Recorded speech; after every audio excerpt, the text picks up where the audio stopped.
Cases of COVID-19 spike in Middle Tennessee. Nashville's mayor sat down with News 2, and tonight he discusses the city's plan to fight the virus.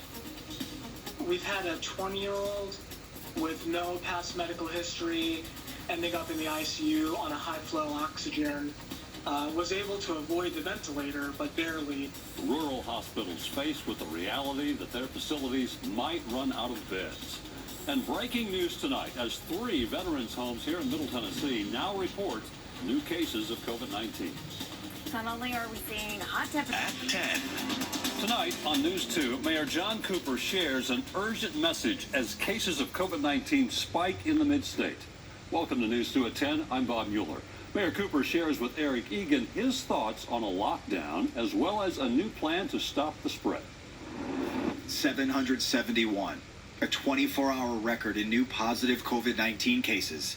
Every patient has Metro Nashville in common. You're headed in a terrible direction, and we've got to reverse that direction right now. For this type of action, a striking surge, a time when the city is forced to reverse its course on reopening. A strong reaction is required. We're not targeting people, but people should be aware that if people are persistently non-compliant after they've been asked to keep each other safe, they will get a ticket.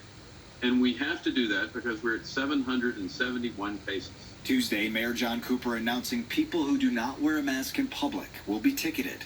Although a full-scale lockdown is not off the table, he called masks the easiest way to fight back against a virus that's poised to take over. We're at the point in the disease that unless we take this very seriously, we will have to have lockdowns that really seem intolerable.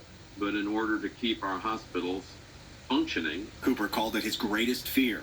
Another spike in case counts could lead to hospitals being overwhelmed. Every major decision goes back to this. Everybody involved in the disease is fearful about health care capacity not being up to the job when it's needed. So the city will stay put. This modified phase 2 remains. Bars stay closed until at least August 1st. The mayor's plan and pledge is to protect the people.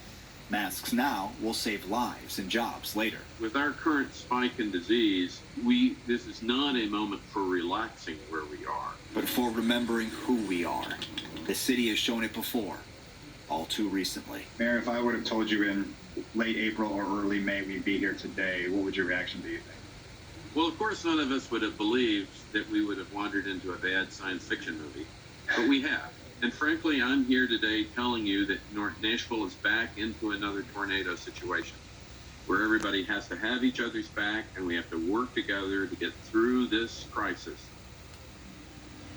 And during our conversation, the mayor referenced a recent study claiming that if 80% of Nashvillians do wear masks, that can be as effective as a strict lockdown throughout the city.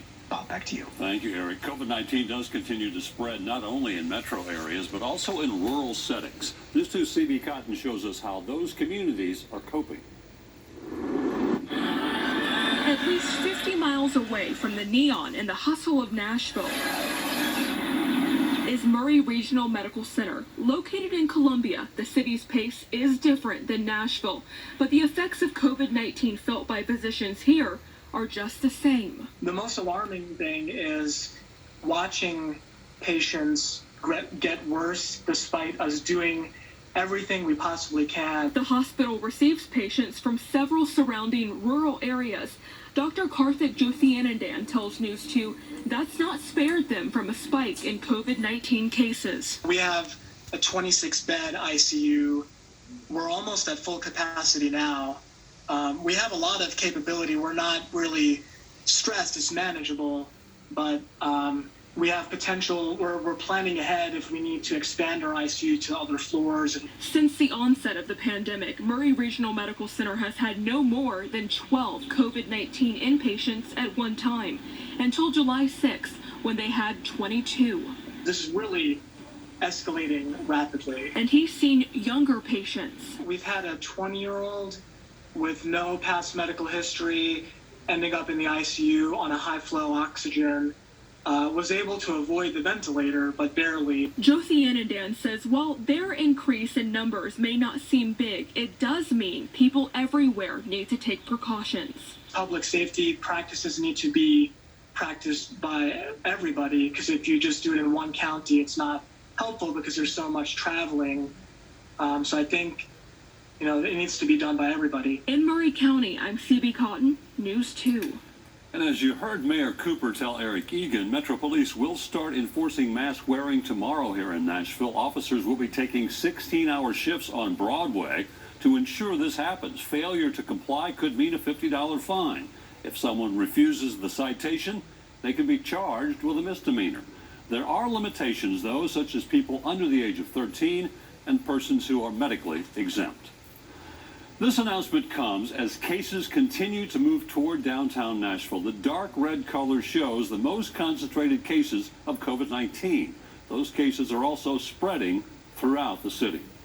There are more than 1,500 new cases of COVID-19 reported in Tennessee today. 771 of those came from Metro Nashville, the largest single-day increase in Davidson County. As a result, Nashville will remain in modified phase 2 of reopening for the foreseeable future. 18 additional deaths were also reported in Tennessee today. News 2 wants to know, do you think Nashville should roll back again and go back to phase 1? Head to our website at WKRN.com. You can share your thoughts on the Nashville and across